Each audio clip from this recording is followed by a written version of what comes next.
प्रहलाद जी, सबसे बड़ा सवाल मेरा, एक तो दाम बढ़ाए गए गैस सिलेंडरों के और उसके बाद में एकदम किल्लत आ जाना, इसके बारे में क्या कहेंगे आप? देखिए, मैं लंबे समय से कह रहा हूं, मैं भारतीय जनता पार्टी का हिस्सा रहा हूं। मोदी जी जब से प्रधानमंत्री बने, केवल एक प्रयास रहा है कि बेसिक चीजों से समाज का ध्यान हटा दो। और मैंने 20 सभाओं में सार्वजनिक रूप से ये बात कही है कि दुर्भाग्य इस मुल्क का, आज इस देश में महंगाई मुद्दा नहीं है, गरीबी मुद्दा नहीं है, बेरोजगारी मुद्दा नहीं है, मजदूरों की तकलीफ मुद्दा नहीं है। मोदी है तो मुमकिन है, और मोदी नहीं रहेंगे तो देश संकट में आ जाएगा, खतरे में आ जाएगा। मेरे समझ के बाहर का विषय है।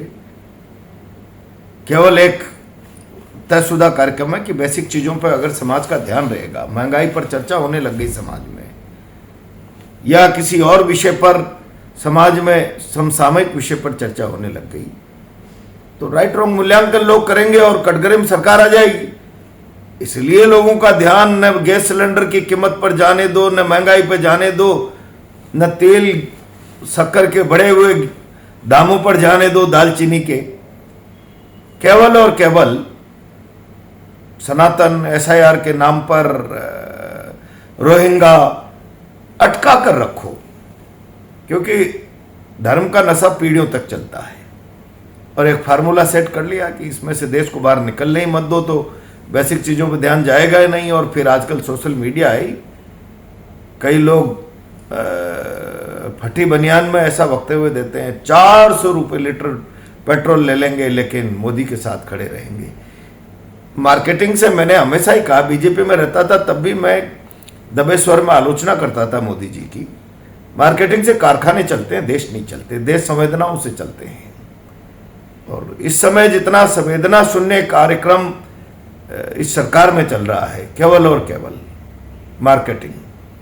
और मार्केटिंग की भी पराकाष्ठा ये हो गई कि एक व्यक्ति की इतने ही महिमा मंडन करो, इतना महिमा मंडन करो कि उसको भगवान के स्वरूप में लोग समझने लग जाएं कि ये तो अद्भुत है। और उसका इल्म प्रचार का उस व्यक्ति के मन मस्तिष्क पर इतना हो जावे कि खुद ही एक दिन बोल दे कि मैं नॉन बायोलॉजिकल हूँ, मेरी माँ के बाद ऐसा लगता है मैं अवतारी हूँ, पैदा नहीं हुआ माँ की कोख से।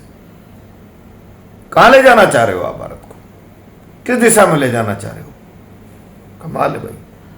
और देश को बेवकूफ बनाकर सपने दिखाते हो विश्व गुरु के। एथिक्स आपके है नहीं, विचार आपका है नहीं, देश की बेसिक चीजों से आपका रिश्ता है नहीं। त्रैमाम हो रहा है। आज गैस सिलेंडर नहीं मिल रहे, लोगों के घरों में शादियां हैं।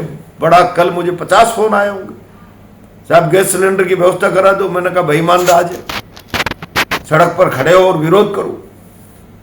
शादियां हैं, रेस्टोरेंट बंद हो रहे हैं, कोटा में हजारों बच्चे हैं। वो तो गनीमत है कि 2-2.5 लाख बच्चा नहीं है। आज क्या होती स्थिति? राशनिंग कर दी, 1 महीने में 1 ही सिलेंडर बुक होगा। अरे कमाल है भाई। यहां पेइंग गेस्ट एक घर में 50 बच्चे रहा करते थे, आज 10 रहते होंगे। आजीविका है कोटा की। मैं समझता हूं कि सरकार को थोड़ी सी शर्म महसूस करनी चाहिए। पहले भी 21 दिन में ही सिलेंडर बुक हुआ करते थे, ऐसा सुनने में आया है, उसके बारे में क्या कहना है आपका? आज जरूरतें बड़ी है जी। आप 20 साल पहले, 30 साल पहले, 40 साल पहले और आज की तुलना नहीं कर सकते। 20 साल पहले समाज की जरूरतें सीमित थी, आज समाज की जरूरतें बड़ी है। आप कैसे तुलना कर लोगे? तो परिवार बड़े हैं, आबादी बड़ी है। कीमतें बढ़ाने के साथ साथ एकदम किल्लत आ जाना, इसके बारे में क्या कहना है आपका? ऐसा क्यों हुआ? मिसमैनेजमेंट है सरकार का। अगर सरकार को लग रहा था कि इस युद्ध के परिणाम ये आने वाले हैं कि कुछ चीज़ों की, जरूरी चीज़ों की कीमतें बढ़ सकती है, तो प्रिवेंटिव मेजर्स लेना चाहिए था। यहाँ तो कोई विजन ही नहीं है।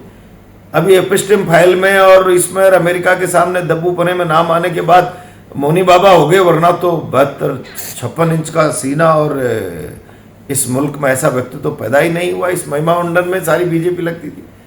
देश को इसी भ्रम में रखो कि इतना बड़ा ताकतवर व्यक्ति है, तो देश का, मुल्क का सौभाग्य। शर्म करो, शर्म करो।